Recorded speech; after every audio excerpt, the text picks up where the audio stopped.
ಗಾದೆ ಮಾತು ಸರಿಯಾದ ರೂಪ. ಈ ಗಾದೆ ಮಾತಿನ ಹೆಚ್ಚು ಪ್ರಚಲಿತ ಮತ್ತು ಸಾಮಾನ್ಯವಾಗಿ ಬಳಸುವ ರೂಪ ಹೀಗಿದೆ.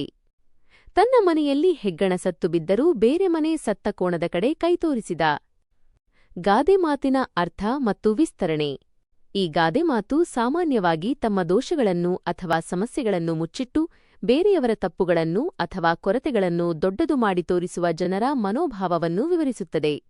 ಪದಶಃ ಅರ್ಥ: ತನ್ನ ಮನೆಯಲ್ಲಿ ಹೆಗ್ಗಣ ಸತ್ತು ಬಿದ್ದರೂ ತನ್ನ ಸ್ವಂತ ಮನೆಯಲ್ಲಿ ಸಣ್ಣ ಪ್ರಾಣಿಯಾದ ಇಲಿ ಹೆಗ್ಗಣ ಸತ್ತು ಬಿದ್ದಿದೆ. ಇದರರ್ಥ ತಮ್ಮಲ್ಲಿ ಒಂದು ಸಣ್ಣ ತಪ್ಪು, ದೋಷ ಅಥವಾ ಸಮಸ್ಯೆ ಇದೆ. ಬೇರೆ ಮನೆ ಸತ್ತ ಕೋಣದ ಕಡೆ ಕೈತೋರಿಸಿದ, ಆದರೆ ಆ ವ್ಯಕ್ತಿಯು ಅದನ್ನು ಗಮನಿಸದೆ ಬೇರೆಯವರ ಮನೆಯಲ್ಲಿ ಸತ್ತು ಬಿದ್ದಿರುವ ದೊಡ್ಡ ಪ್ರಾಣಿಯಾದ ಕೋಣದ ಕಡೆಗೆ ಬೆರಳು ಮಾಡಿ ಕೈತೋರಿಸಿ ದೊಡ್ಡ ದೋಷವನ್ನು ತೋರಿಸುತ್ತಾನೆ. ಸಂಪೂರ್ಣ ವಿಸ್ತರಣೆ.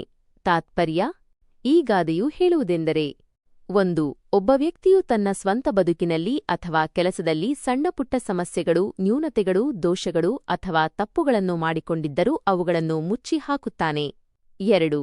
ಅವುಗಳನ್ನು ಸರಿಪಡಿಸುವ ಬದಲು ಆ ವ್ಯಕ್ತಿಯು ಇತರರ ದೊಡ್ಡ ತಪ್ಪುಗಳನ್ನು ಅಥವಾ ನ್ಯೂನತೆಗಳನ್ನು ಎತ್ತಿ ತೋರಿಸಲು ಹೆಚ್ಚಿನ ಆಸಕ್ತಿ ವಹಿಸುತ್ತಾನೆ. 3. ತನ್ನ ಸಮಸ್ಯೆ ಕೇವಲ ಸತ್ತ ಹೆಗ್ಗಣದಷ್ಟೇ ಸಣ್ಣದಾಗಿದ್ದರೂ ಬೇರೆಯವರ ಸಮಸ್ಯೆಯನ್ನು ಸತ್ತ ಕೋಣದಷ್ಟು ದೊಡ್ಡದಾಗಿ ಬಿಂಬಿಸಿ ತನ್ನತ್ತ ಗಮನ ಬರದಂತೆ ನೋಡಿಕೊಳ್ಳುವುದು ಇದರ ಮುಖ್ಯ ಉದ್ದೇಶ.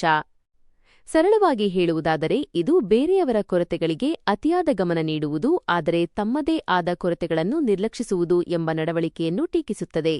ಇದು ಆತ್ಮಾವಲೋಕನ, ಸೆಲ್ಫ್ ರಿಫ್ಲೆಕ್ಷನ್ ಇಲ್ಲದ ಕೇವಲ ದೋಷಾರೋಪಣೆ, ಬ್ಲೇಮಿಂಗ್ ಮಾಡುವವರ ಸ್ವಭಾವವನ್ನು ಸೂಚಿಸುತ್ತದೆ.